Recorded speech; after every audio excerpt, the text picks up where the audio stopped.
on stage.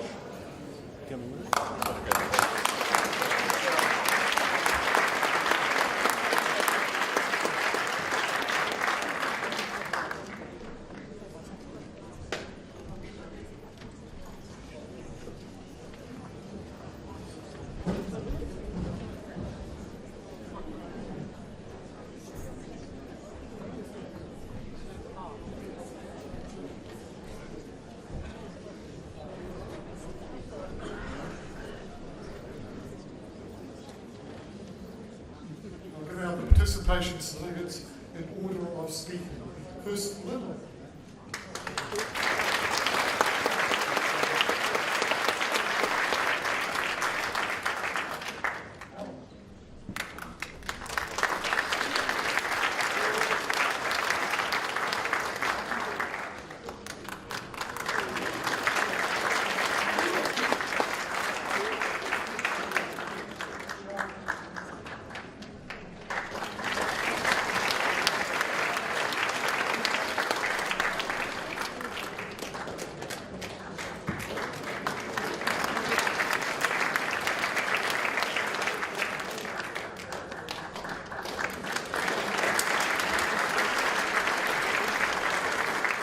They do well.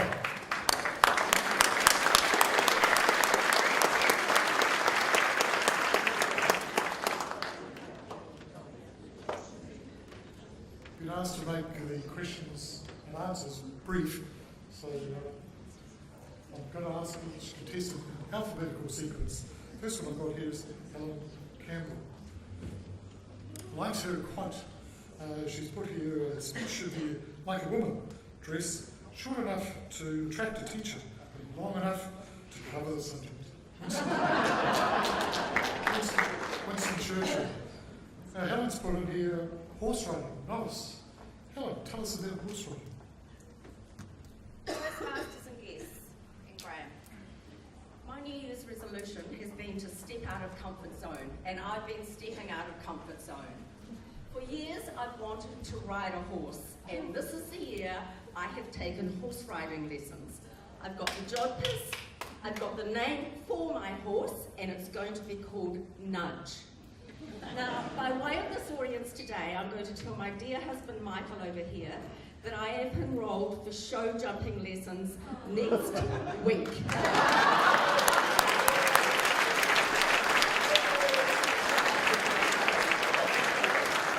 Thanks very much, Helen. Second one is Jonathan.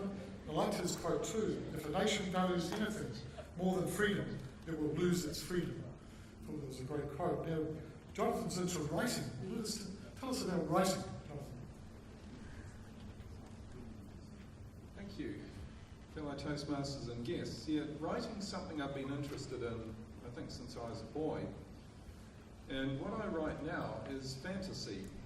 I don't have any of the novels published, but it's set in a kind of world based on ancient Greece, circa 300 BC or thereabouts.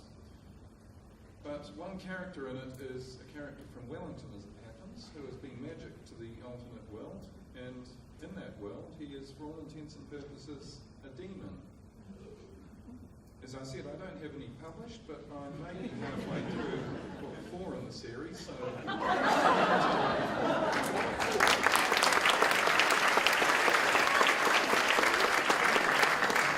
Thanks so much, Jonathan. Next person I've got is Helen Fitt. Recently, Helen completed a PhD. Let's tell the audience about the PhD.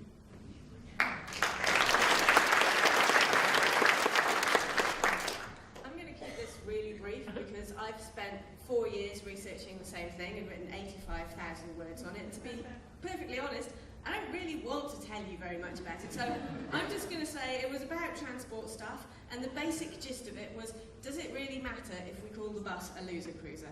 Thanks,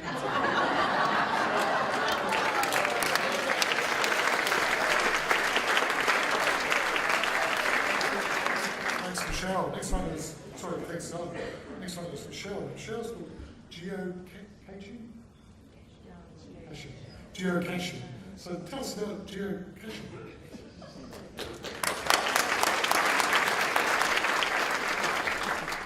good afternoon, Toastmasters.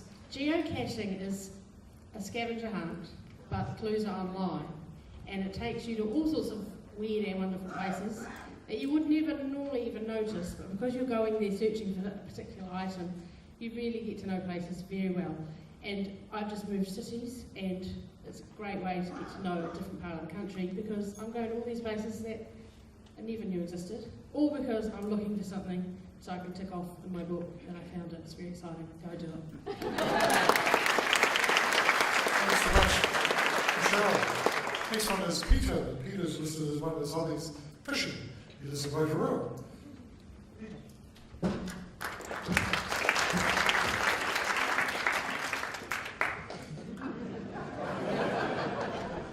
Thank you, Graham. Yes, I do love fishing. I especially get out at sea. I trout fish as well. And I love to get out to sea on my boat. You see, because I don't have very much eyesight, they don't let me drive on the road. I'm discriminated against, really. But they can't stop me driving my boat out on the ocean. So I love it. I've got six cylinders and an accelerator, and I just let it rip. And I love fishing. And I love a day out on the ocean, especially if you might see some dolphins or catch some interesting species. There's just nothing like a day right out in the ocean on a beautiful day.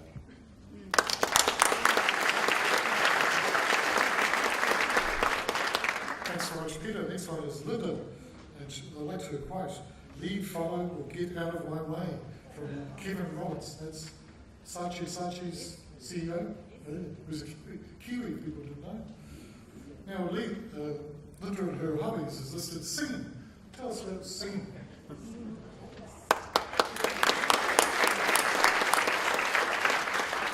I enjoy singing, and I've dabbled a little bit in repertory. And that involves actually hiding behind the curtains, being part of the chorus and singing, and I haven't quite made it out here by myself. Didn't want me as fairy godmother or the ugly sister. Neither can I understand why. Anyway, but singing is good. It's good release. So thank you.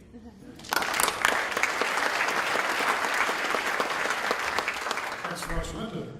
Raymond, you've listed as a notable achievement is competing, and I'll probably get the pronunciation wrong, Karapoti Classic Mountain Bike Race. Tell us about that.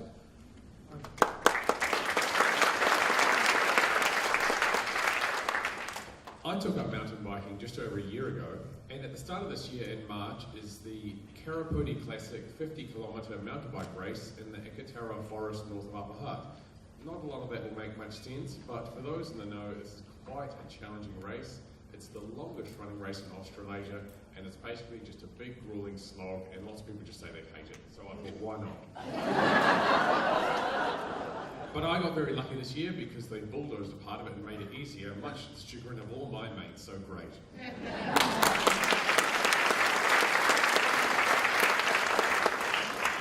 Thanks very much, Raymond. The next one is Lisa. And Lisa has a hobby close to my heart, cooking.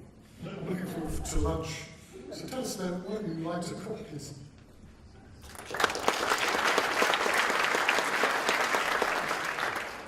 I do love cooking, and particularly I love baking. I find it very relaxing and very soothing. I could really do with baking now. And I particularly have a passion for healthy baking. So I make muffins, loaves, scones, all sorts of things, but I substitute out butter and oil and sugar, and I put in much healthier ingredients. And my family and friends love it, and I enjoy it as well.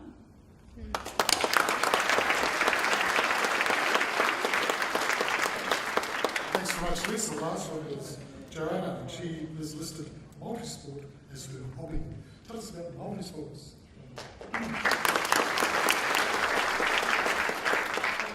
have a dilemma this afternoon. For those of you who have been out in the car park this morning, you'll see there is one car that has a mountain bike on the back of it.